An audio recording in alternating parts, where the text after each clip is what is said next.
Kita lanjutkan dialog pemirsa, tadi sempat terputus bersama dengan Gus Coy. Tadi Gus Coy katakan kalau sudah beristihad mencalonkan satu orang ya akan diusahakan yang terbaik. Tapi kemudian yang jadi kekhawatiran Gus Coy bahwa sekarang lagi rame juga nih rebut-rebutan koalisi. Bisa saja kemudian Demokrat nanti direbut sama Golkar, bikin sendiri. Nah ini gimana kemudian Nasdem dan PKS? Enggak, kami yakin Demokrat keimanan politiknya tidak tipis ya, tebal. Bahwa Mas Anies adalah pilihan yang paling tepat, bobot bibitnya, bobotnya udah melampaui yang lain-lain, sehingga itu terbaik untuk Indonesia. Oke. Jadi keyakinan kami dengan Demokrat sama dengan PKS. Oke, baik. Karena itu adapun yang lain-lain ada kira-kira pengaruh gangguan itu biasa. Kami yakin itu gangguan, itu tantangan, itu apalah ya. Biasa dalam perjuangan ya. Oke, baik. Nah sekarang saya ingin ke Prof. Karim. Prof. Karim melihat apakah kira-kira ini akan ada potensi perubahan peta koalisi? Mungkin saja Demokrat akan merapat bersama Golkar, kemudian tinggallah Nasdem bersama dengan PKS. Apakah potensi-potensi itu ada, Prof. Karim? Saya melihat kerjasama antara PKS, Demokrat, dan Nasdem ini kerjasama yang paling terlembagakan ya, lebih-lebih dengan keputusan untuk mengusung Anies Baswedan itu selain secara internal disepakati juga disambut di mana-mana, itu yang pertama. Sehingga agak sulit untuk mengubah posisi Anies dari capres menjadi cawapres. Yang kedua, apakah koalisi mungkin berubah? Sangat mungkin. Kenapa? Karena koalisi di Indonesia itu bersifat acak. Tidak seperti di negara lain yang berbasiskan ideologi atau political platform, tetapi koalisi di Indonesia itu bersifat esoterik, hanya bisa dijelaskan oleh mereka yang mengalaminya. Tadi Gus Coy menyebut tidak selera gitu ya, pertimbangan strategis, pertimbangan taktis, pertimbangan teknis. Dan kalau kita melihat misalnya sejarah pemilu di Indonesia, pemilu langsung yang sudah 4 kali berlangsung itu, tidak pernah terjadi koalisi antara Partai Golkar dengan Partai Demokrat, seperti juga tidak pernah terjadi koalisi antara Partai Demokrat dan PDIP, juga tidak pernah terjadi koalisi antara PDIP dan PKS serta PAN. Dan kita melihat juga dari sepanjang pemilu yang 4 itu, PAN dengan PKS selalu bareng gitu. Nah sekarang menurut saya yang masih menimbulkan pertanyaan, itu adalah koalisi yang dibangun oleh Golkar, P3 dan PAN. Bahkan ketika P3 sudah memutuskan mendukung Ganjar, mereka masih mengaku koalisinya masih solid dan rukun gitu ya. Ini solid apanya, rukun apanya gitu ya. Dan saya melihat kerjasama di antara ketiga partai ini, maaf bukan menggunjing karena tidak ada wakilnya di sini, tetapi saya membaca bahwa koalisi ini makin longgar. Kalau mau dibilang koalisi meskipun belum ada dokumennya, kerjasama ini makin longgar. Nyaris seperti federatif saja gitu ya, hanya forum untuk berbagi informasi dan lain-lain. Lalu kemana arahnya? Nah itu dia, sulit membaca arahnya karena secara teori tidak bisa dijelaskan. Tapi kalau kita berasumsi bahwa setiap kerjasama itu didasari oleh pertimbangan yang diyakini oleh partai yang menjalaninya, maka kita akan melihat kecenderungannya. Yang pertama, Golkar agak susah ke Demokrat karena tidak ada presiden sebelumnya. Golkar sangat mungkin mengikuti langkah yang ditempuh oleh P3 bergabung dengan PDIP. Karena ini pernah terjadi pada tahun 2004. Golkar, PPP, kemudian PDIP bekerja sama. Meskipun ini bukan kisah sukses. Nah lalu kemana PAN? PAN bisa, justru ini PAN sangat dekat ke Partai Demokrat dan PKS. Karena ketiga partai ini pernah bekerja sama 2 kali, 2004, kemudian 2009, dan itu mencapai sukses yang gemilang. Mengantarkan Pak SBY sebagai presiden dengan raihan suara yang belum pernah terlampaui sampai sekarang. Nah, lalu kemana? Apakah Golkar sekarang mungkin ke Gerindra? Sangat mungkin. Juga karena PAN dan Partai Golkar Prof, kemungkinan itu nanti akan dibahas ya. Kemungkinan gitu itu nanti akan saya bahas lagi, tapi kita harus dengarkan dulu kemenangan azan maghrib untuk wilayah DKI Jakarta dan sekitarnya berikut ini. Selamat menjalankan ibadah salat maghrib bagi Anda yang berada di wilayah DKI Jakarta dan sekitarnya. Kita akan lanjutkan berdialog bersama sejumlah narasumber. Saya ingin langsung ke Bang Jansen Sitindaun. Bang Jansen, kalau tadi disebutkan oleh Prof. Karim, berbagai kemungkinan tadi disebutkan begitu. Tapi ada disebutkan juga Golkar kemungkinan akan sulit merapat ke Demokrat. Tidak ada presiden sebelumnya. Nah, kalau memang seperti itu, faktanya apa dong kemudian yang kemarin dibicarakan? Begini, kalau soal koalisi ya, kalau koalisi yang lain itu zatnya masih cair, kalau koalisi perubahan ini sudah mengarah ke padat ini. Jadi benar yang disampaikan oleh Gus Coy tadi, ya, termasuk analisa yang disampaikan oleh Prof. Karim, karena kita sudah menandatangani piagam kerjasama, kita sudah punya calon presidennya, tinggal wakilnya saja nih harus kita isi. Termasuk platformnya juga sudah sama, itu dia. Itu makanya kemudian keluar koalisi perubahan dan persatuan begitu. Yang kedua, kalau kamu tanya apa yang dibahas dalam pertemuan kemarin begitu ya, ini sebenarnya apa ya, pertemuan untuk menyatukan tujuan agar pemilu kita besok itu damai dan harus dirintis dari sekarang. Itu. Jadi partai yang berbeda koalisi pun nggak ada masalah untuk ketemu, sehingga kemudian ketika kita masuk pemilu besok itu dengan bahagia. Karena kan tujuannya sama-sama membangun bangsa ini. Oke. Tapi Bang Jansen, kalau bicara soal damai, tapi kenapa baru Golkar yang bertemu begitu? Kalau partai-partai di luar koalisi, apakah juga sudah ada rencana pertemuan? Bang Jansen, kalau bicara soal damai pemilu, oke lah kita nggak sejalan, nggak sia sekata, tapi kita harus damai. Apakah juga akan ada rencana pertemuan lainnya? Atau baru Golkar aja? Yang pasti begini, seperti saya sampaikan di awal kemarin begitu ya, ketika pertemuan ini ditanyakan ke kami, apa betul Golkar akan datang ke Cikeas? Itu saya sampaikan, Pak SBY ini mantan presiden, ya, makomnya itu sudah orang tua kita semua nih. Jadi siapapun yang ingin silaturahmi ke rumah beliau di Cikeas sana, terbuka beliau. Dan pasti beliau akan nyampaikan satu hal yang sama tuh. Jadi pemilu besok jangan sampai kita terpecah belah begitu. Apalagi soal identitas nih, mari kita jauhkan. Karena ini mirip seperti paku. Kalau paku itu misalnya kita pukul ke kayu begitu, kita cabut, ada bolongnya tuh. Ini yang kemudian menyelesaikannya itu bisa lama kalau udah ada bolongnya tuh.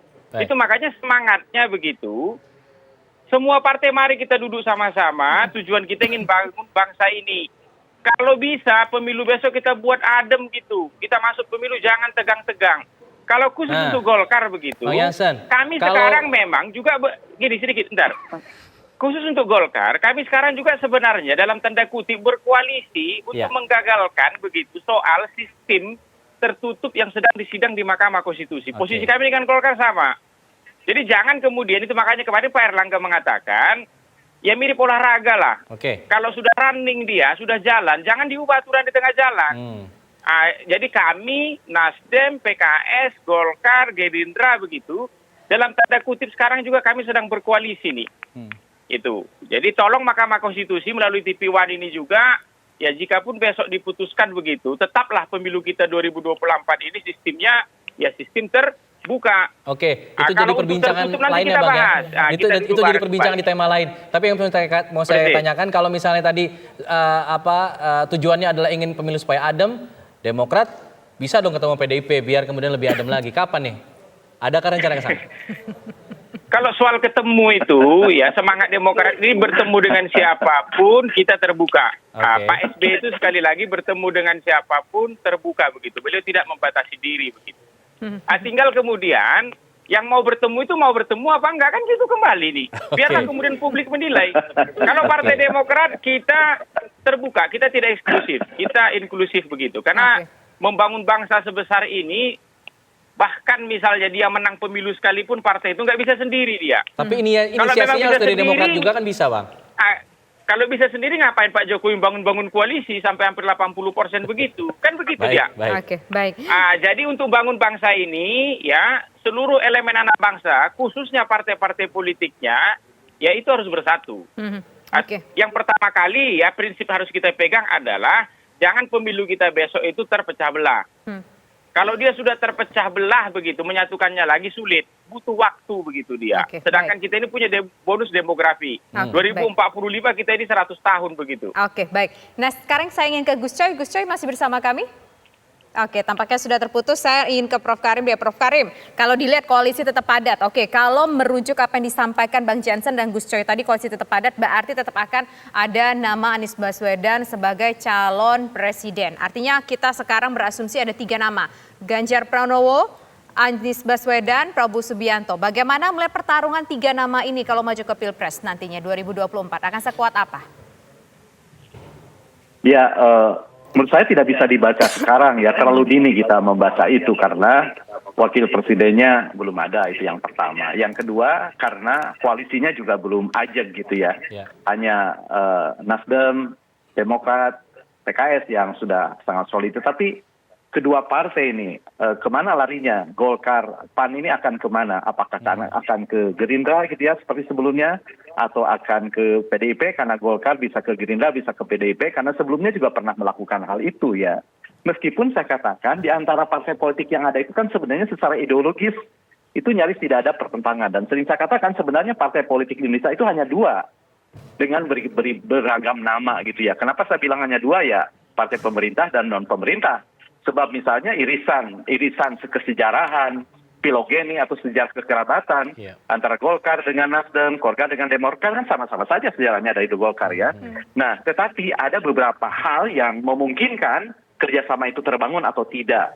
Apakah karena beban psikologis, apakah karena pertimbangan strategis, dan yang lain-lain. Yang itu semua saya bilang tadi lebih bersifat esoterik. Hanya Bang Jansen dan kawan-kawan yang melakonilah yang paling tahu apa alasan mereka bergabung. Dan itu tidak bisa sepenuhnya dibaca dari luar. Jadi menurut saya kalau sampai hari ini, menurut saya ya sama sih semuanya berpeluang gitu ya. Karena apa?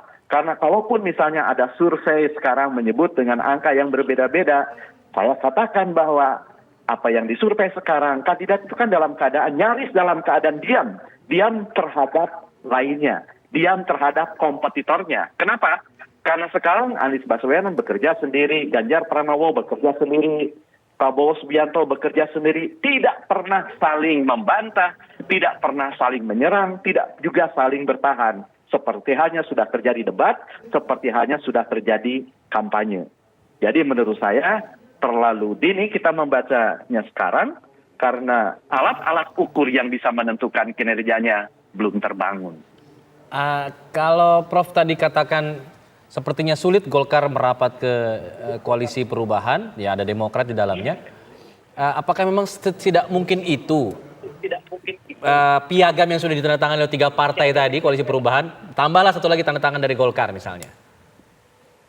Ya, saya tidak tahu ya piagam apakah terbuka atau tertutup, tapi apa yang dikatakan oleh Bang Jansen tadi, ya kalau nambah ya bisa saja ya, tapi kalau sampai mengubah bangunan dasar yang sudah dibangun oleh ketiga partai, koalisi perubahan hampir tidak mungkin itu bisa diterima.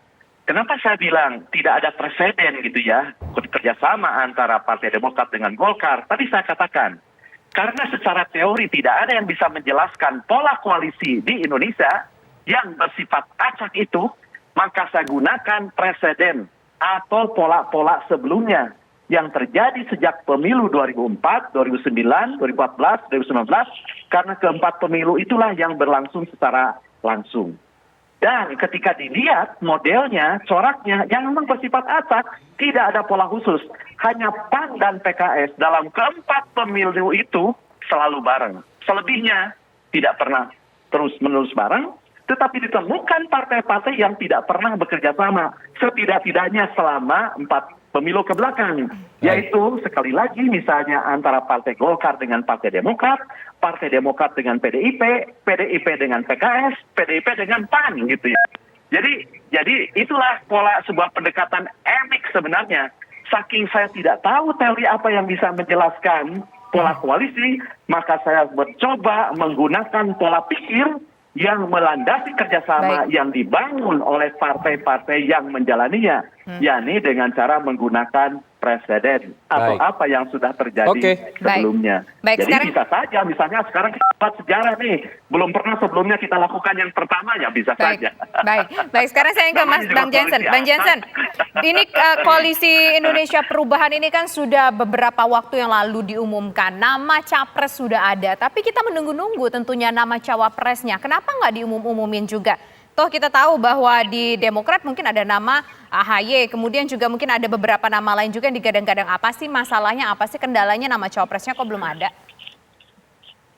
Iya, Tisa, pada waktunya pasti akan kita umumkan. Kan nggak mungkin juga daftar ke KPU itu tanpa nama cawapres kan. Itu.